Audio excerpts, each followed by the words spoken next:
Okay, hello everybody, and welcome to the very first episode of the Primary Science Podcast. I'm your host, Tim Holford, and on this podcast, we'll be looking at all different viewpoints on best practice in primary science every single month. On this episode, we'll be looking at how primary schools could work to build a much more inquiry-based approach, making science really much more engaging and accessible for the children. To help us do this, we are very, very lucky, ladies and gentlemen, to have the one and only Dr. Anne Forbes on the show. Anne, a very warm welcome. How are you doing? Yeah, good, Tim. Thank you. Thanks for having me on your very first podcast. Brilliant. Yes, it's an absolute pleasure to have you with us. And to get the ball rolling, I just wonder if you'd be able to tell us a little bit about your journey into the wonderful world of primary science. Okay, so yeah, I guess for me, I look at kind of my career path. I guess I feel like I'm about in my fourth career at the moment, which is a bit odd. But so I started off doing a biological sciences degree in England at Birmingham University, and I was really interested in like just biology generally. And then my family had moved to Australia, and I came out and basically got a job with CSIRO, which is the Commonwealth Scientific and Industrial Research Organisation. So it's a main research area in Australia. And I began working as a plant pathologist out in the middle of nowhere near Mildura, and worked with crop citrus farmers and doing some research on trying to work out ways to grow crops that were resistant to different infections and things like that. And I then decided to go and do a master's in plant pathology at Sydney Uni. And around that time, I also got married and then we had started having children. So my second career kind of was being a mum. And so I chose to be an at-home mother and be home with my kids when they were little. So I didn't use daycare. I mean, they went to preschool, but I didn't use daycare. And so I was at home for probably 10 years looking after my four children. And that took I guess that's a big chunk out of my career, if you like. I didn't just stay working the whole time.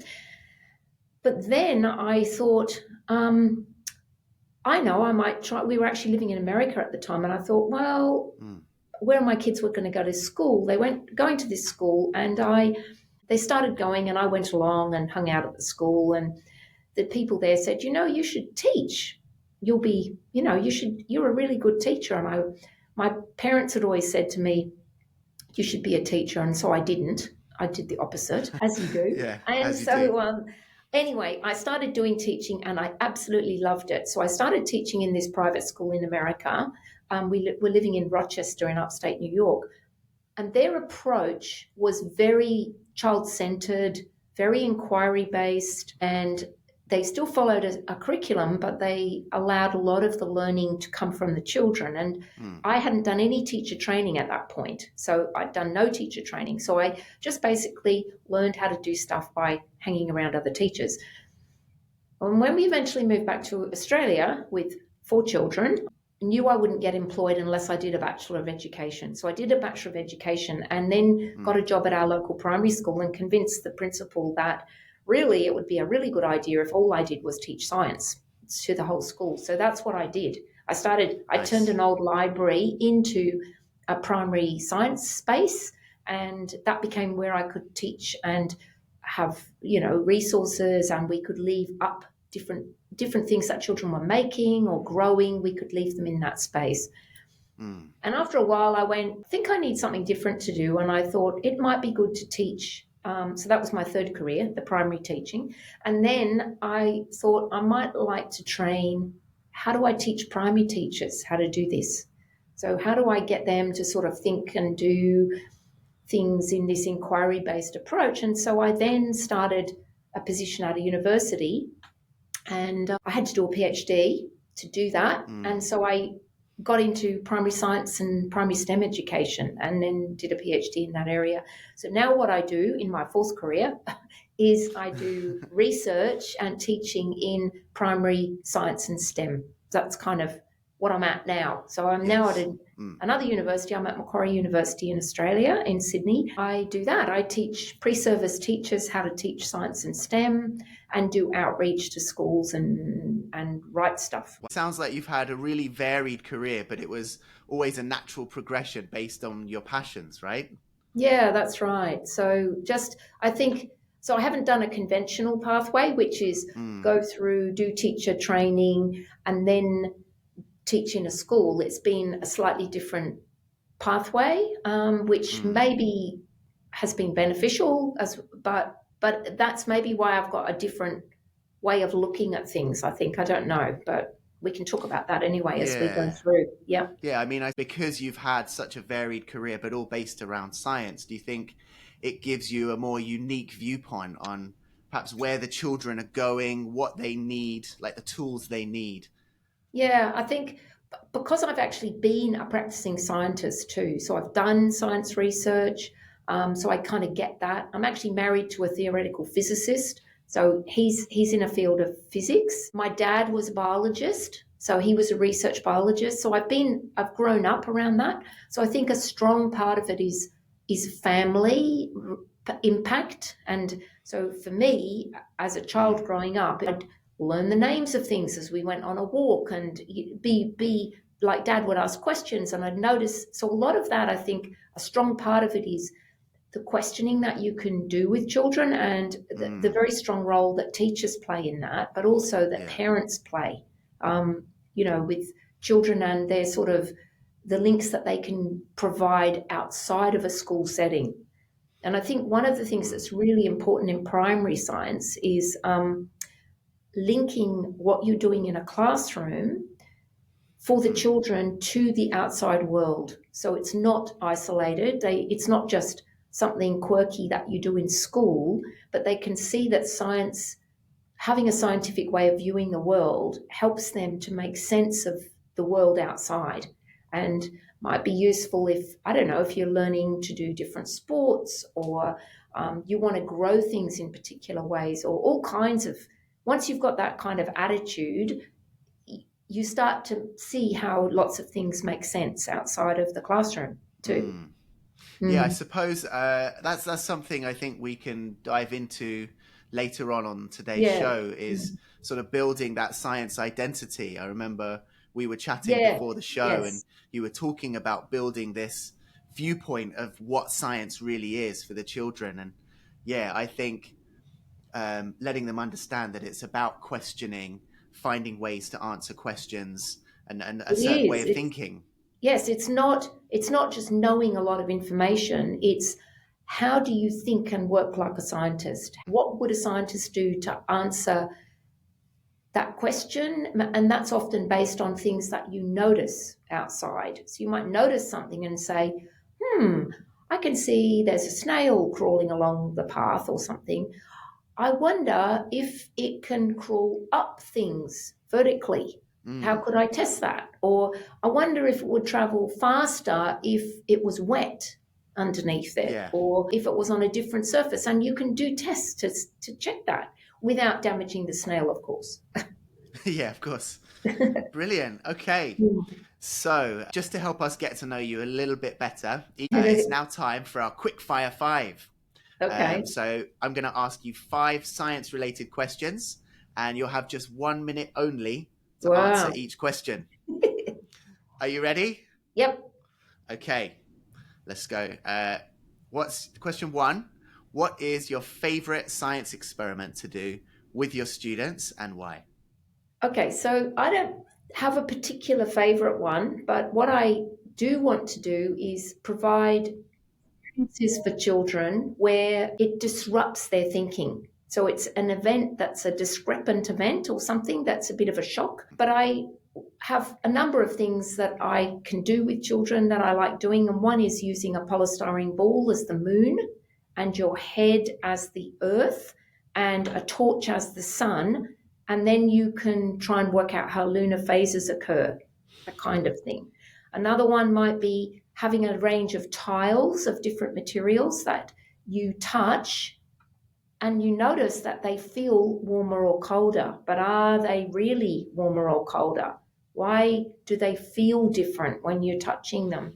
And that's looking at like heat conductivity and stuff like that. And so that idea of materials and properties. And I guess the third one I've got as an idea is doing floating and sinking experiments.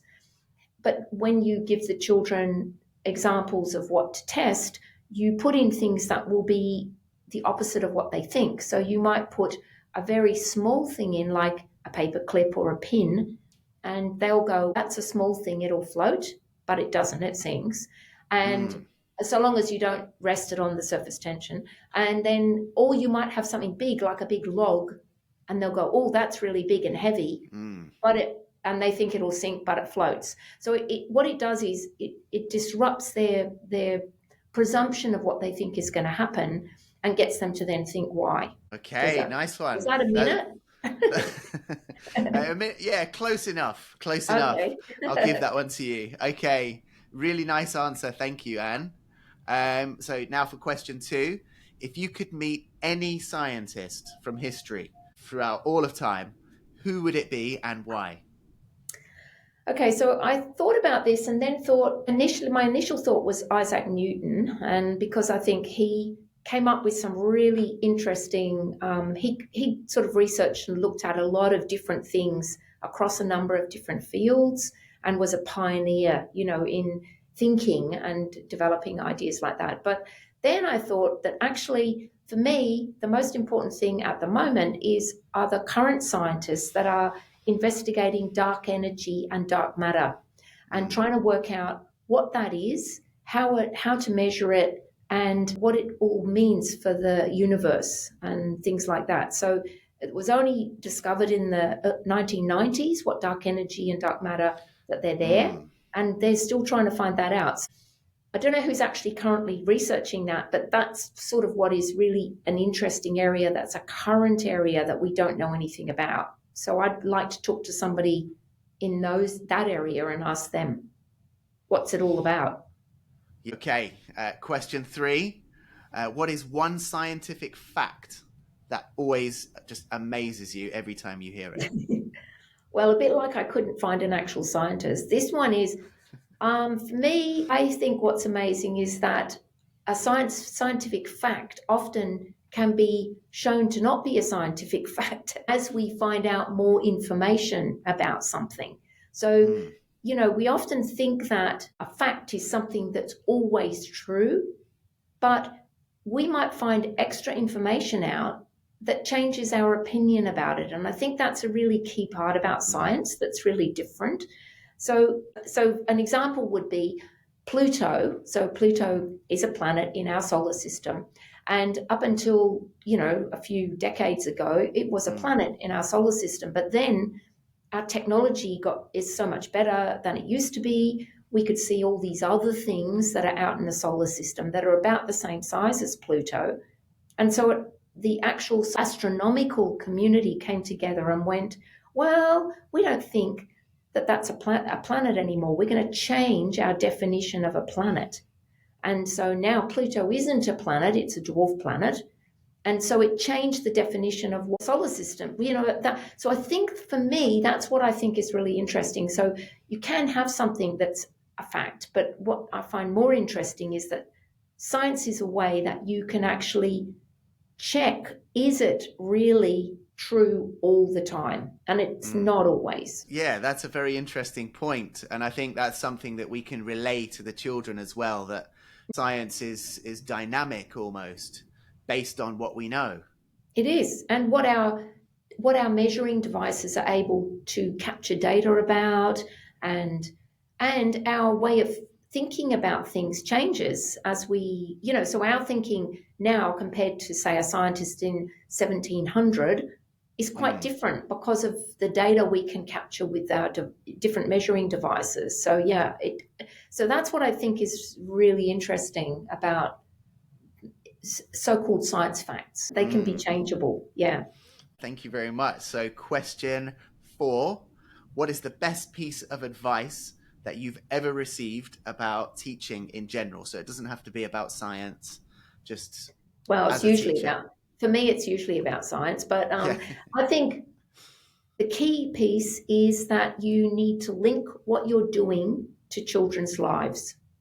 That's what I think is the key piece. So that it's that link. I mean, before I was talking about the link to the outside world, I think if you're doing reading or you're doing maths or you're doing writing, they need to see, how does this help me in my life in the world? And so a lot of maths, it might be when you're in primary school, knowing maths helps you to go shopping and get a good Yeah. deal and to get the right change, from if or whatever it is. And most people aren't even using money nowadays, but you can at least work out if it's a deal, what you're getting, that kind of thing. So it's linking to the real world, I think, is the key thing for me. Brilliant. Okay, thank you.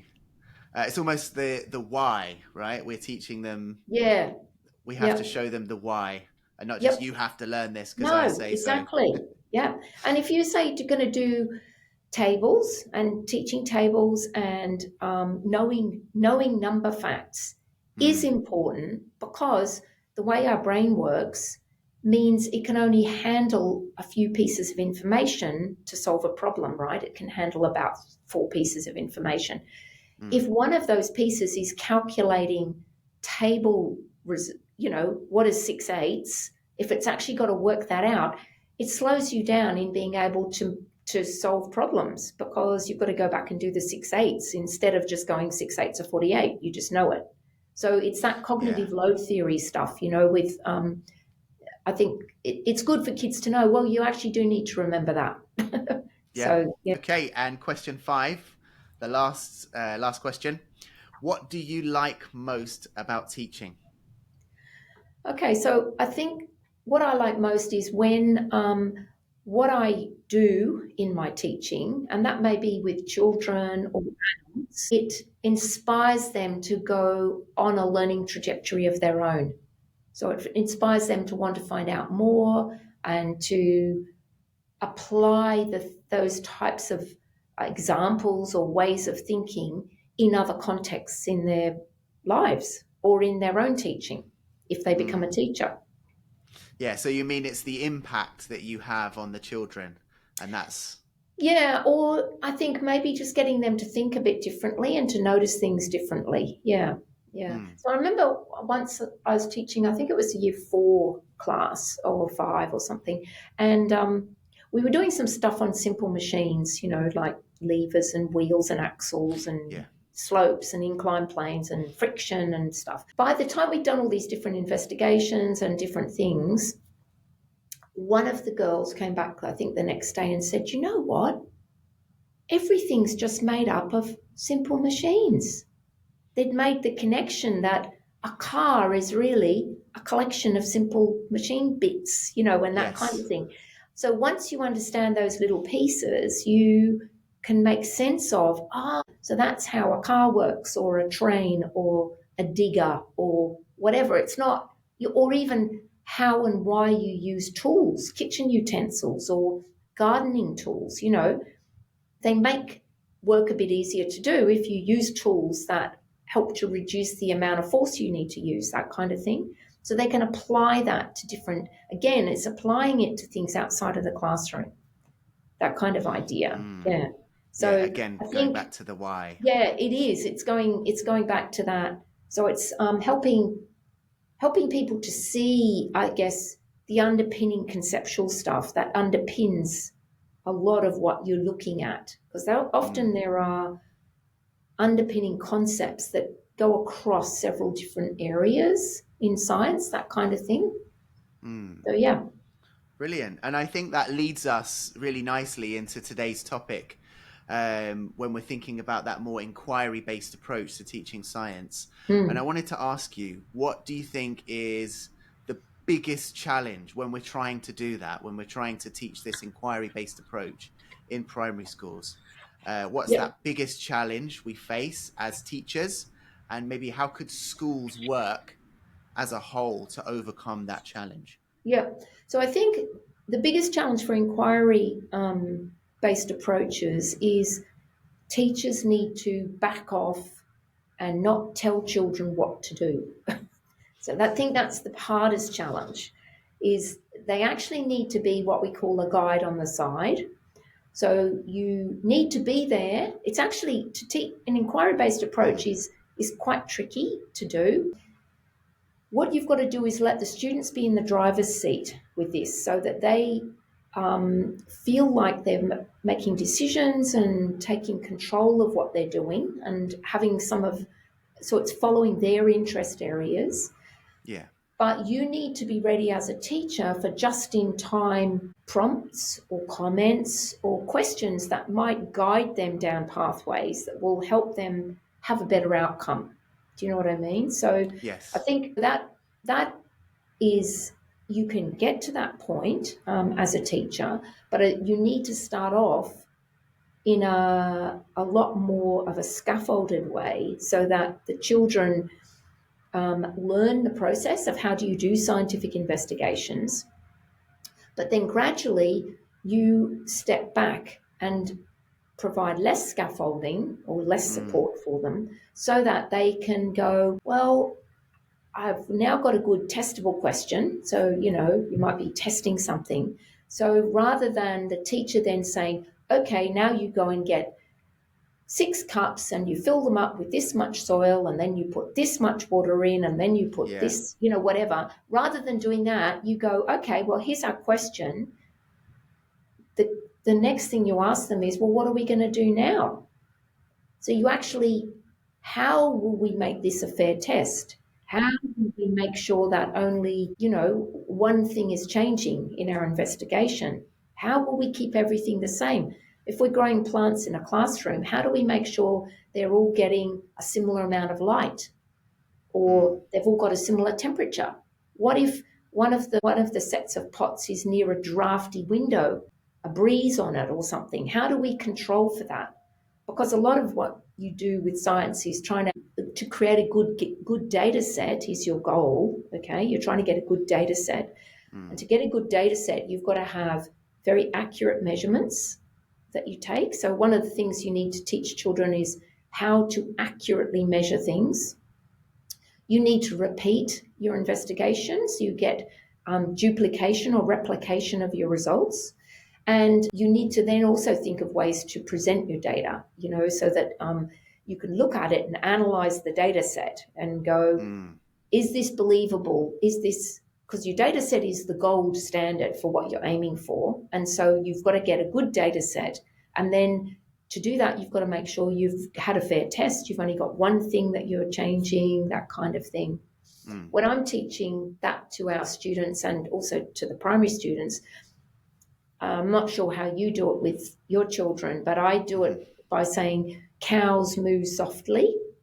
Have you heard of that before? I haven't, no. Oh, okay. So we do cows moo softly. So the C stands for change one thing. That's the cow, C. So it's CMS. M is measure something related to what you're changing. And S is keep everything else the same. So we do cows moo softly, and that's looking at your dependent, independent, and your controlled variables. So we're doing it, we call it that so that it's less threatening for the teachers and the students.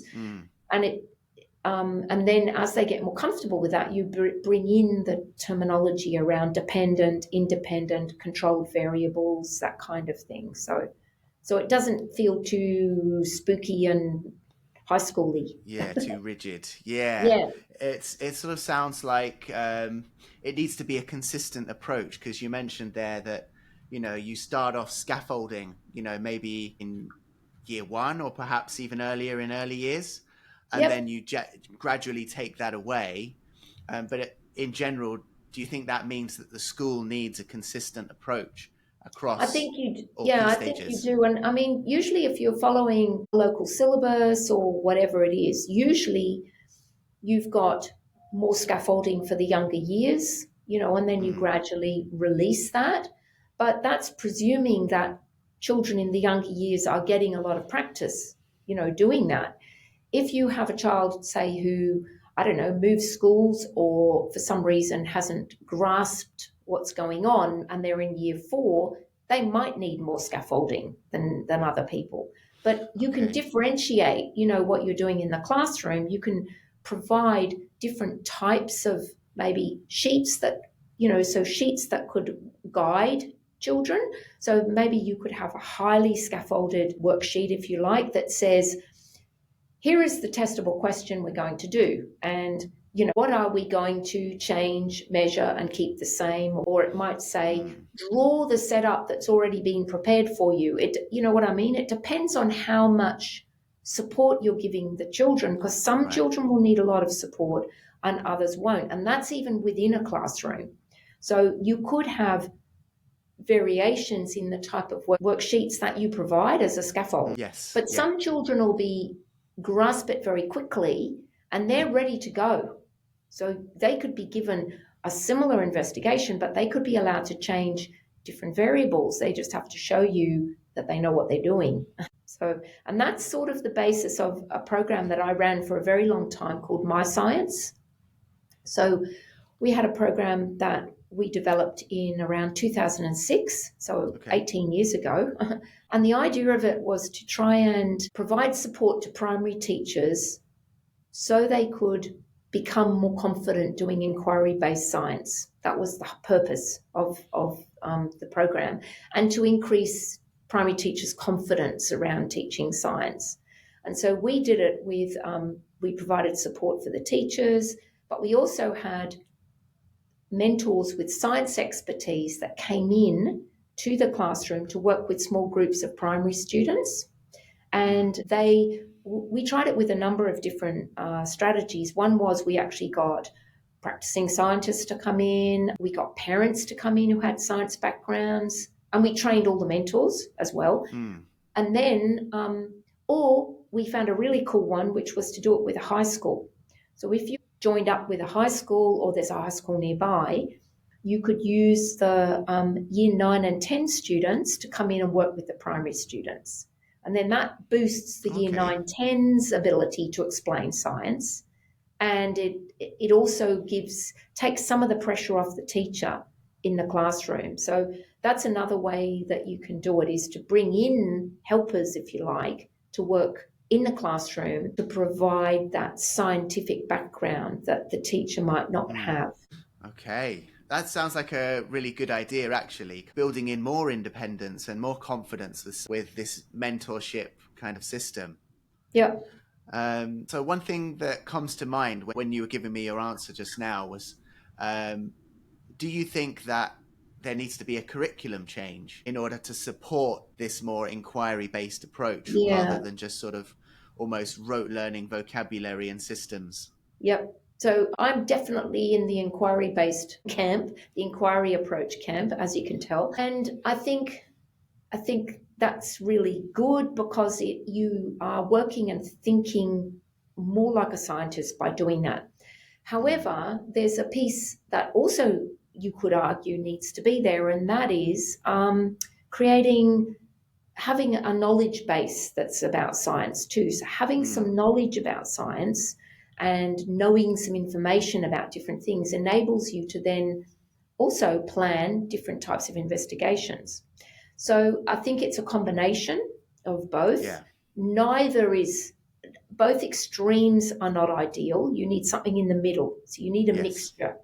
And unfortunately, in education, the pendulum tends to swing strongly from like the highest point to the highest point, instead of settling more around the middle. And so it depends what state you're in. So in your school, what do you use as your syllabus? We follow the British curriculum. Yep. So the British one is good. Like, they've got a good system. I know that there's other schools in Bangkok where you live that are following the Australian curriculum. And there's also others that will be local curricula. So I think science, for it to be interesting, is far more interesting when children are involved in hands-on investigations that they're doing themselves. But I think it's got to be very authentic, the type of questions that they're doing. So they're not like, I remember in high school, you'd follow an investigation and everyone knows what's going to happen in it. So it's not really an investigation, it's following a recipe. So if you're following a recipe, That's not science. That's not inquiry-based science. What you've got to do is release some of the ownership to the children so that they can find out some of those things themselves. And as a teacher, before I was saying one of the things you need to do is to step back. It doesn't matter if you don't know what's going to happen, because you do science alongside the children and you model that inquiry-based approach by going, well, gee, I'm not sure what's going to happen. And like, you genuinely might not know, but then you have a go and have a look and see what happens and then go, that's really interesting. I wonder why that happened, or what might happen if we change this next time. That's what science is. And so it's looking at those type of things. I think that it's really important. Yeah. And then following on from that, we've talked about how schools can develop this sort of positive science identity in the children, from a young age in primary. What are some of the most effective ways that we as teachers could use to support this? Okay, so I think that it's children in primary school, they actually are deciding before they leave primary school whether or not they can do science and STEM. So by the time they leave primary school, they've decided, can I do this? They'll have done that with, can I read and write? Can I do maths? Can I do science? If they go to high school and they don't think they can do it, or they're not being given the opportunities to do it, it's not going to develop strongly necessarily when they're in high school.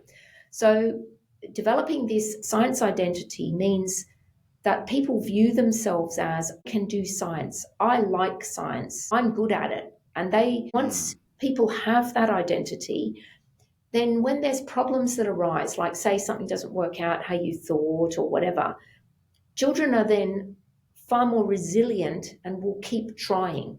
They don't just give up and go, well, I'm never doing that ever again. They will try and go, wow, that didn't turn out how I thought. Let me see if I can work out what to do. So that's one thing. But the other things that are really important are, so teachers having a very positive outlook of, towards science is really important. There's a lot of issues around gender bias that can come up. So that's something that can really turn girls off science. So if they feel like they're not being valued for what they're doing, their thinking isn't being valued. So if you've got a classroom where maybe the teacher is responding very positively towards the male students, but not the female, then the female students won't step up and put their hand up.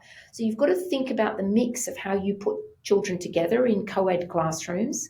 It might be you don't want to put noisy boys with quiet girls, for example, because the girls just won't say anything. So you've got to look at the dynamics of how you group children in classrooms for group activities, and think carefully about how to do that is one thing.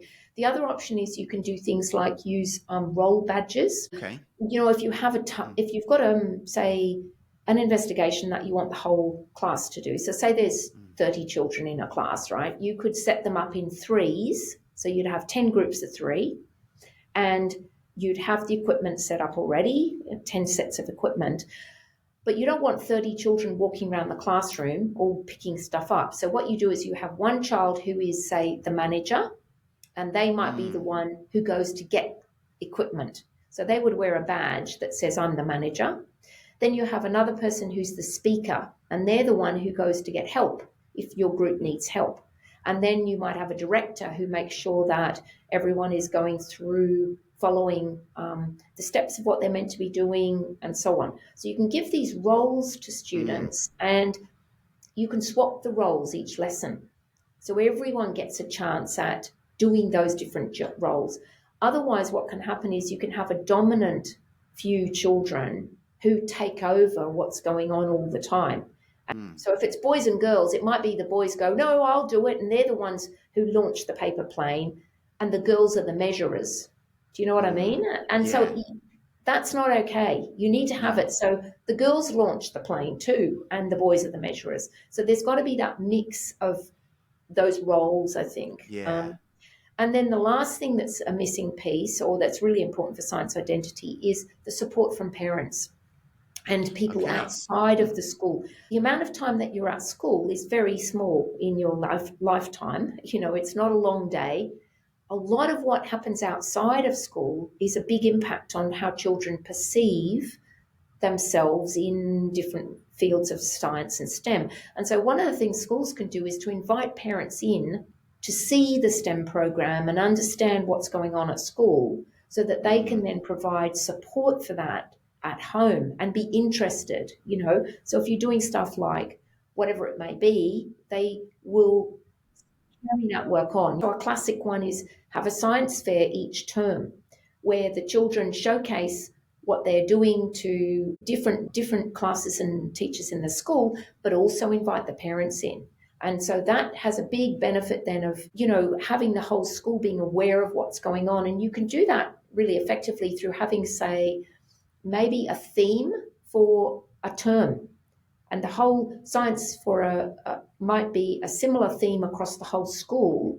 And then when they do the science fair, all of the things that the children are doing are actually going to be connected to that theme. And that's pretty powerful for kids to go and see what other people are doing and go, wow, we're doing forces, push and pull. And so the older children might be doing stuff with gravity and things like that. The younger ones might be just pushing and pulling toys or rolling things down ramps, but other people might be doing like racing tracks with cars or something, or go-karts, so there's all these different ways that can show the underpinning concepts for that idea of forces. Yeah, the other thing I think that's really important from my perspective is to not have like gee whiz magic kind of stuff, like elephant toothpaste kind of things. Because all that does is it makes it not a tangible or approachable for kids. They just look at it and go, wow, how did that happen? And that shouldn't be what it should be. We can work out how that happened. That was just a chemical reaction. You know what I mean? There's It's no not why. it's not, it shouldn't be that you're mind blowing things and going, I can't explain that. It's okay though to sometimes use that as a hook for a lesson. So say, with the elephant toothpaste, maybe you were teaching a class about reactions. So you were to start with that and then use that as a lead, as a hook into, okay. And that's sort of a bit like that, when you're using like predict, observe, explain, or the claim, evidence, and reasoning approach. So predict and observe, explain is an approach where you can set up, again, it's that idea of a discrepant event. You're not really sure. Kids can't necessarily know what's going to happen in it. And so you set it up and you go, what do you think might happen? Add these things together. So they predict, then they observe it and go, whoa, that's not what I thought would happen. And then they try to explain what's happening. So the predict, observe, explain is used quite a lot in high school, but it's often also used in primary school. And that's that sort of example where it hooks kids' interest. So it can be used as a hook. And then it can also be built into a lot of other teaching approaches, like I don't know if listeners have heard of the 5E approach. So that's an approach that was developed by Roger Bybee in the 1980s, where you go engage, explore, explain, elaborate, evaluate, basically. And in the engage phase, you could use something like a hook or a predict, observe, explain event or something like that, where they go, whoa, that's pretty cool. Why did that happen? And then by the end of it, you come back and maybe they can't answer why it happened until you've done a series of lessons. So you don't try and answer that straight away. You leave it hanging, and then you come back and go at the end of, I don't know, whatever the unit of work is, you come back and going back to this elephant toothpaste, why did it do that?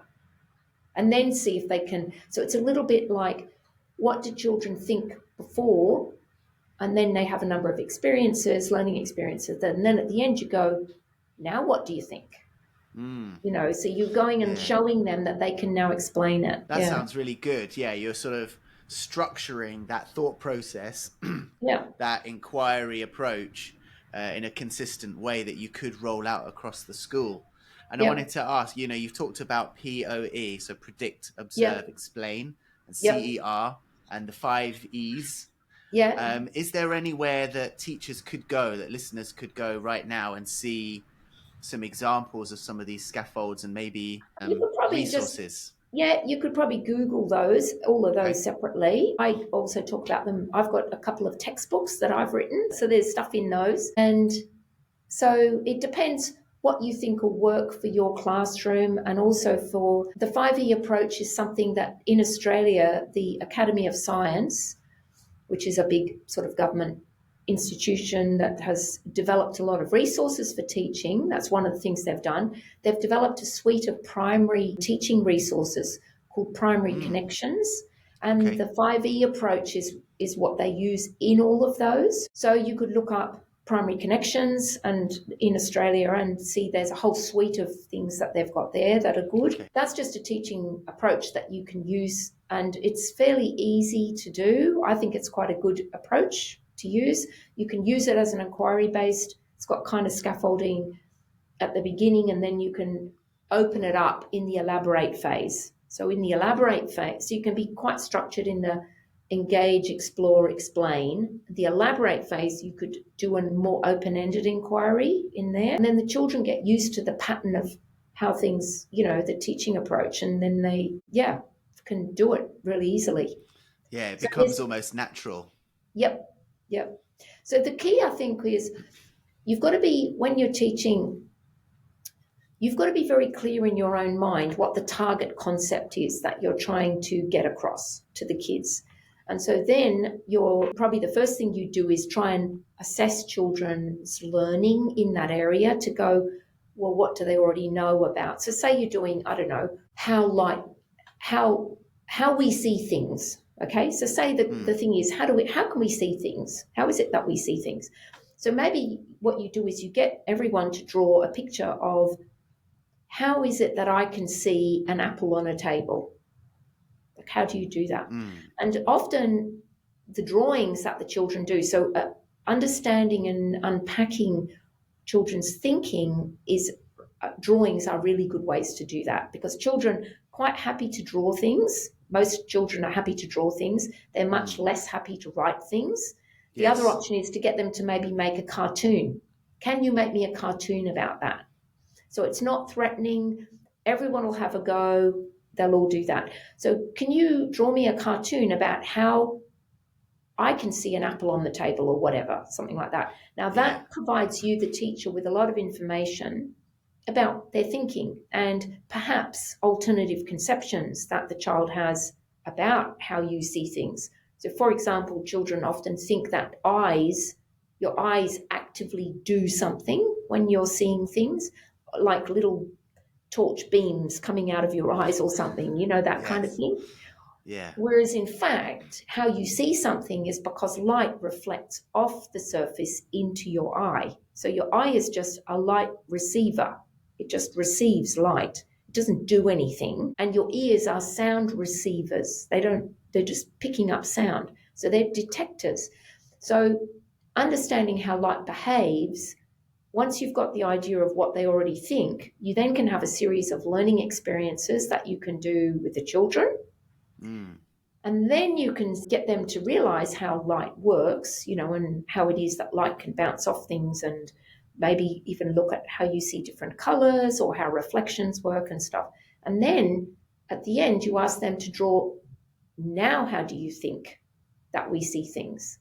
And so you've got these two pictures, and then that gives you huge amounts of information about how their thinking has changed. So you've got to be really clear what your target concept is when you're, I think, planning and teaching things, but also very clear on what you're assessing. Yes. So how do you know what they've learned? And what's your evidence? So if you had to explain to a parent, what is the evidence that you have that that child knows something about light? What's your evidence going to be? And you don't need to have it as a quiz. It could be a drawing. Yeah, I quite like that idea. It's a good way to perhaps finish off a lesson. It's maybe as like a mini plenary in the middle of a lesson. Mm. You could take it many different ways. That's really good advice. And I wanted to ask as well, this is perhaps a great time to talk a little bit about your book. You said you've actually written a couple of textbooks. Yeah. What kinds of things could the listeners expect to see in those books around these kinds of Yeah. scaffolds? So I've written a couple of textbooks. One is on primary STEM education, which was published in 2021. It's published by Cambridge University Press. And in Australia, we actually have a thing called the Educational Publishing Awards for Australia. And in 2021, it won the best tertiary teaching resource for the whole country. It was very exciting. We couldn't believe it. So that book is very much about using an integrated project-based approach to doing STEM. Okay, and we've got lots of examples in it, and it's good. It's got a good model in it. You can get a little sort of look at some of these things by going onto the various sites that sell the book. I'd have to have a look where the different I don't know where the different providers are in different parts of the world, and then you can often have a little sneak peek and look at some parts of the book so you can get an idea of what's in it. You can look at the contents, that kind of thing.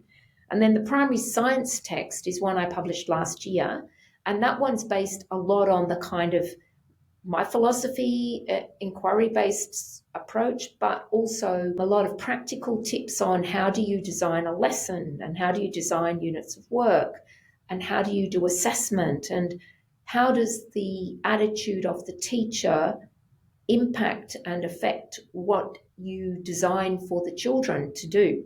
So your views of science as a teacher and how you view, how you view science impacts strongly the type of things you design for children to do. So it's good to have a look at your own worldview of what you think a scientist is. And there's a interesting kind of little activity you can do called Draw a Scientist Test. It's called DAST, DAST. Okay. And the DAST, there's a lot of research on this. It's basically you're asked to draw a scientist and just with a pencil and paper or something like that.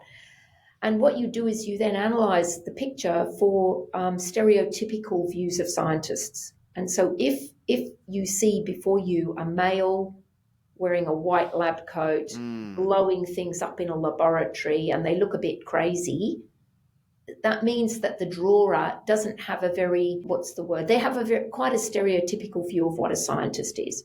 And the problem for that is that if girls draw that, you can see they don't see themselves as doing science. Yeah. So the problem is if that's a good flag for you to do a draw a scientist test. That's in the book and you can find out information about that. But if you do that and what you're aiming for is for them to draw a picture of themselves doing science and having it being doing measurement outside and maybe noticing how different animals live in different areas. It's not chemistry and explosions by a crazy person in a laboratory. Yes. But that's often how the media presents science. So that's quite tricky when it's like that. So you have a lot of those sort of things to counter. A lot of cartoons present science like that too, kind of a mad, mysterious thing. And it's really important to demystify it, I think. Yeah, absolutely. DAST. I quite like the sound of that. I think I might try that with my class in the first week back. So we're on summer break right now, and that sounds like a great activity to do at the start of the year. Yeah, and then do it again at the end of the term. Yeah. And see if you've got a shift. So that's really nice. And that's a good thing to do for adults to do too. So I do that with my pre-service teachers. I get all the adults to do it, and then we go around and look at it and go, so that's interesting. 80% of you have drawn science as being indoors with chemical test tubes and chemistry. Yeah. Why? and or you don't even question it. You just do it and then teach them for a few weeks and then do it again and see if they've shifted. And the idea is to shift it. And so we've talked a lot today about how how we can help teachers, what teachers could do in the classroom. What about school leaders or say science coordinators? What Yep. could they do? Maybe the top 2 or 3 things they could do to help support the Um, teachers. well, the leadership style is very important. So I think you need, well, my preferred leadership style is collaboration. So it's leading by bringing teachers along with you. So as a leader in the school, you'll probably find there are some teachers which are early, they're innovators or they're early uptake people. So they're willing to take a risk. They will try a new program because it's exciting or interesting, and they will have a go at doing it. But there'll be the majority of the teachers will wait and see. So there's a lot more that don't want to do that. They'll wait and see how people go. They might be better off being allowed to just watch what happens to start off with, and or buddying up and being in a pair. So another option might be have them to work with someone else, so that they aren't isolated. So another way to do that might be to have grade teams or teams of people do it, so you're not feeling isolated. Another option might be to try and do things across schools. You could have a school cluster. So you could have people from, a collection of schools that work together and go, we're going to try and upskill ourselves in this area. How about we do this as a collection of schools? That way you could draft in somebody to help with doing some training or whatever, and it's worthwhile because you've got a collection of schools that could participate in that sort of idea. There may be award schemes that you could assign your school up for. So I'm not saying it needs to be a competition where it's a winner, but it could be, there's things that you could, like the idea of a school science fair. There might be something where you could have a regional science fair. So if there was a regional, in Australia, we do that quite a lot. We have state-based science fairs or science awards. We don't call them competitions. We have a thing called the Young Scientist Awards. And so any children from kindergarten up to year 12 can enter these. And then the best ones go on to a national level award scheme. So there's all kinds of things like that you could set up if you haven't already got those things happening. It doesn't work to just tell people you are going to do this. You need to bring them on the journey so that they're feeling supported. And particularly in primary science, it can be quite threatening and frightening. And so the people who you want to bring along are those people, the ones who will happily come along. It's not such a struggle, is it? They'll just come anyway because they're interested. And it's a bit like in a classroom where you've got students who are reluctant participants. I think it's the reluctant participants are the ones you've got to work out, just like in a classroom. How do you get them to come along and join in? Science doesn't come naturally to everyone. I just wondered if you have any advice for teachers who might feel that science isn't one of their strengths. What could we say to help them?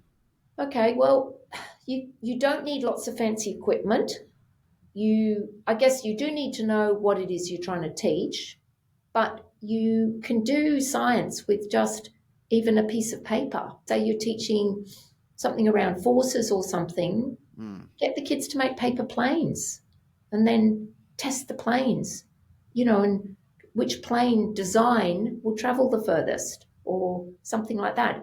That's doing science. It doesn't have to be mega fancy. And even if you're just going through the process of letting children do the investigations and the process, that's a big step in the right direction over completing worksheets that are just information based, like filling out, say, worksheets about, circle all the animals that have 6 legs on this page. Do you know what I mean? Like that's what some people will say, I'm doing science when I do that. I would argue it's not very high level science. but the thing that's a bit scary is the allowing children to do hands-on activities and how to manage the activity in the room, manage the resources, that kind of thing. Like, I feel quite comfortable having 10 different experiments going on in a classroom. Like if I have 10 groups of 3, I don't mind if they're all different. But it might be more comfortable for people if you have everyone doing a similar investigation. Do you know what I mean? To start Yes. off with. Yeah. So you don't just have everyone doing, different things. It's easier to keep track of. Mm. Do you know what I mean? I So, do, yeah. yeah. And I think what a lot of teachers worry about, there's a lot of pressure in a lot of schools to provide evidence for lessons. So then you have to do a worksheet and we have to show that you know that there are 6 legs. And Yep. it's kind But of you balancing can, that. yep. So how you could get around that is you can still build that in, but you do it as more of a project. And somewhere at the end of it, you might have children write about what are the things I have learned about animals or something. Mm. And in that, you can show that they know that insects have 6 legs or whatever. But really, who cares if insects have 6 legs? What's more important is maybe how do they move? How do they get around in the world? Do they run over the ground? Do they fly? Yeah. So it's the interactions and why is that insect? Where does it fit into the ecosystem? Who is it food for or what is it eating? So I guess it's the type of knowledge that you value. So part of that's driven Mm. through the syllabus, but you can Yeah. often interpret the syllabus in very many different ways. And that's where leaders, the leadership can provide a safe space for people to say, I'm not worried about lots of information. I'm worried about children being able to think and work scientifically as scientists do. And to do that, it takes Mm. time, and you need to spend quite a bit of time doing investigations to be able to do that. Like, you can't do it otherwise. I mean, Yeah. you could Yeah. maybe do True. it in an online program, but that's not the same thing. There's online programs where you might have a little animation set up and it says, increase the temperature of the oven and see what happens to the materials on the, that kind of thing. And you Yeah. wait and watch. And then it says, and at what temperature did substance A melt? And then you write down what it says on the thermometer. Like, seriously? That's not Mm. very interesting. But Yeah. kids love doing things and it's not hard. And I remember a really interesting quote when we were doing My Science. There was a teacher who said, where they found that the children had learned stuff was in the science fair at the end when the children were explaining. I think they'd be Yeah. they'd been launching things and they had just so much knowledge. It was incredible. And they said, we didn't think they were learning because we weren't teaching them. That was the quote. And teaching them means, to the teacher, standing at the front and telling children information. Mm. Now, just because you tell children information doesn't mean they've learned it. It doesn't mean Yeah. that that's happened at all. So you may think you've taught something, but have you? And so I Mm. think an inquiry-based approach provides many opportunities for children to make sense of, what science is and to learn things. And then if you ask them to explain why did that happen, that's where the science is coming in. You know Yeah. what I mean? Yeah. Yes. Yeah. I think it goes back to something you said at the beginning, to be the guide on the side. Yep. I But quite like to that. do that, you need a lot of information as well, to some degree. You need Mm. to be clear what it is that your goal is. So Yes. Yeah. it's a little bit like, if you've got, I'm thinking of a simplified example here where you've got, say, a whole pile of bricks on the floor, say children's building blocks. The teacher's goal is you want them packed up and put in the box, right? Mm. And the children's goal is not to do that. They want to go and do something else, but you want to guide them to get the bricks packed away. So there's a number of options of how you can do that. One is you could start doing it and make it like a game Okay. and see if they join in. A child might come and help you and you go, wow, that's amazing. It's so good having you as a helper. And then the others will hear that and want to join in. So, but the point is, what I'm doing is getting the children to go where I want them to go Yes. when they don't necessarily want to do that. So it's It's how do you guide that to happen? Yeah. So we've covered so many things today, but I just wonder if there's anything else crucial that you feel that we haven't discussed so far in today's episode. I think teachers need to, the amazing thing I think about primary teachers is primary teachers know children. So you know children, you know how they learn, you understand pedagogy really well. You don't have to learn all science knowledge straight away. Just start small and do a little thing, get someone maybe to help you get started.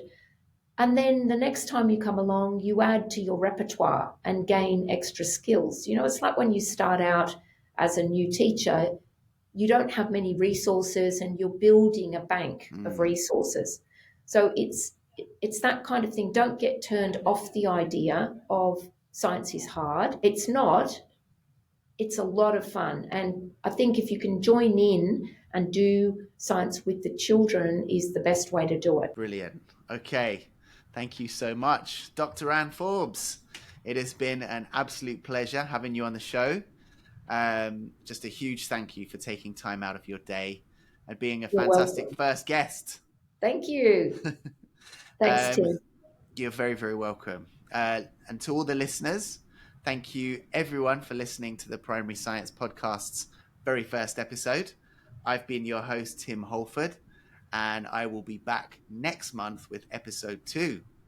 So until then, you can subscribe if you want to receive notifications when each new episode is out. And please do also leave a comment underneath this podcast with your thoughts, your feedback on today's episode. And I'd also love to hear any ideas at all that you have for what you'd like to hear in the next episode. I wish you all a fantastic day wherever you are.